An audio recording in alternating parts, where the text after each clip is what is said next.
it got me thinking, is this really real? You know I'm about it every day. Is this really real? You know, and it's cloudy every day. You know it is. Okay, so today is National Fitness Day. So, happy National Fitness Day. And I thought I'd do a video looking at the state of fitness. If you like, this is a two-part reflection. Why fitness matters in the 21st century, but also looking at the opposite sides towards fitness and why you should do fitness. Nice little doggy. So if you're watching through this medium, you're more and less likely I will be preaching towards the converted. You believe exactly what I believe in. For starters, obesity is on the rise in the UK, US, and well, globally. And 2/3 of Americans are now overweight or obese. In Europe, the figures are at least above 50%. Or people taking exercise has become less.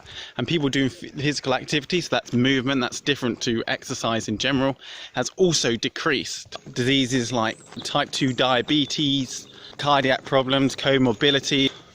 There are other benefits to fitness. Firstly, it also allows for social interaction, depending on the individual. Also, the prevention, mental health issues have been shown to be as a way of preventing them, but also curing them to a certain degree.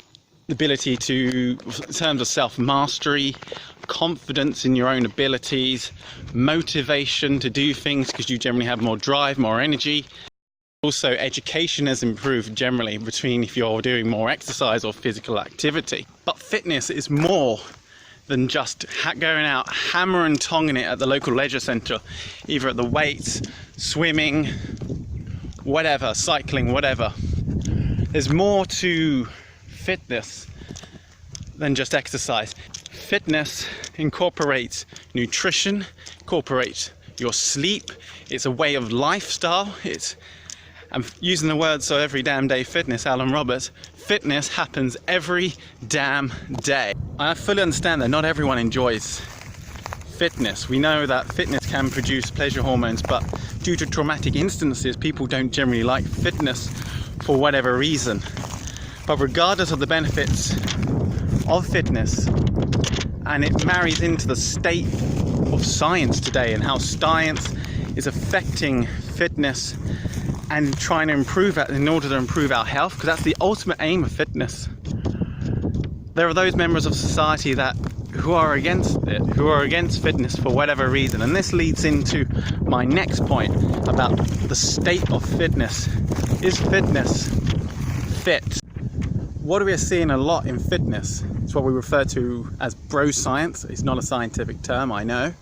But bro science is pseudo information, the pseudo scientific information that is correct, but most of the time mullered or incorrect or out of date. And this is often in the fitness industry. We had a problem ever since 1990s when people will try and sell you items, try and sell you fitness, because there's money in fitness. And you need to verify that information. And but how do you know that information is verified when so much of it is around, so much is bro science?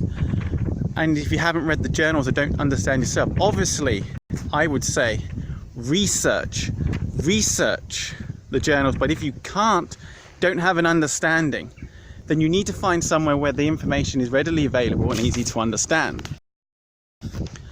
What I would say then is first is look at what the person is telling you. Not all information scientific is bro science. Not all of it is going to be wrong or infactual or misinformation or fake news. Some of it is just a different opinion, different side of the story. Look at what they say. Is it vague? Is it vague in particular, using marketing language? Also, look at their specifics. What are they trying to tell you? Can you lose 90 pounds in 30 days or something ridiculous amount like that? Look at what they're telling you. Look at the specifics of what they're telling you. If they're giving you specific, ask to yourself, why? Is this specific to me? Where does this information come from? And then try and make it individual towards you, trying to make a decision based upon their information. If it seems like not true, far-fetched, the chances are that it probably is. But it's not all doom and gloom. Fitness has grown exponentially. There are more types of fitness you can do. The gyms have improved. The numbers of gyms have increased depending on which country you are. The amount of personal trainers available have also increased. And it's looking like that we're nowhere near saturation yet, according to the predictions from business leaders, from business papers. So when you think about your training, think about, is the training specific for you? The frequency of the training? Are you overloading the body? Are you trying to get the right time and type and intensity of exercise? Basically trying to do exercise that's specific to your needs. When devising a periodized exercise program for yourself, or even for others, ask yourself two things. A, how is this program practical for my needs? And second of all, is it scientific towards my individual needs? What is the theory and scientific theory behind doing certain things?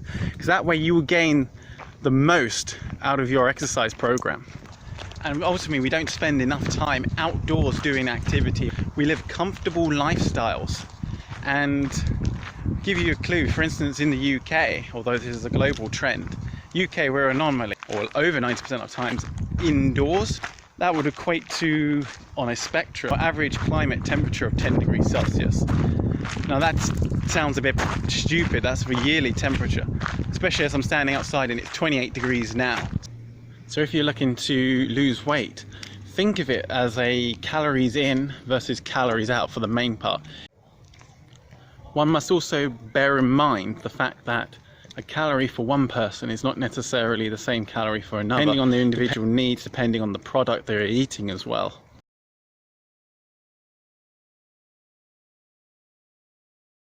But like any revolution, there's always a counter-revolution.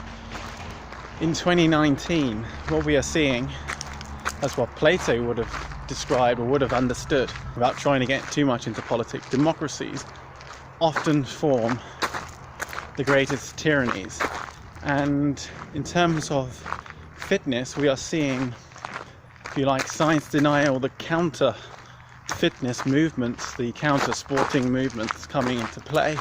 We are seeing movements like fat acceptance, talking about fitness and countering the scientific information, almost like flat earth theorists. So from my point, I've had problems with the right, but there's also problems with the left of the political spectrums as well. As we see with the likes of the ancient Greeks, those at the extremes of society often have to shout louder in order to be heard. And we're seeing with the counter movements, the shouting, to the want to be heard. Now, a fine example of that is the fat acceptance movement. Now, many of these movements derive from genuine concerns about how they are perceived or reacted within society. So utilising fat acceptance as an example, that derives from the USA, where invented by Bill Fabry, an engineer, who was appalled at how his wife was treated within the workplace, about how she was unable to get jobs because of their fatness, unable to move into certain environments. So there were genuine concerns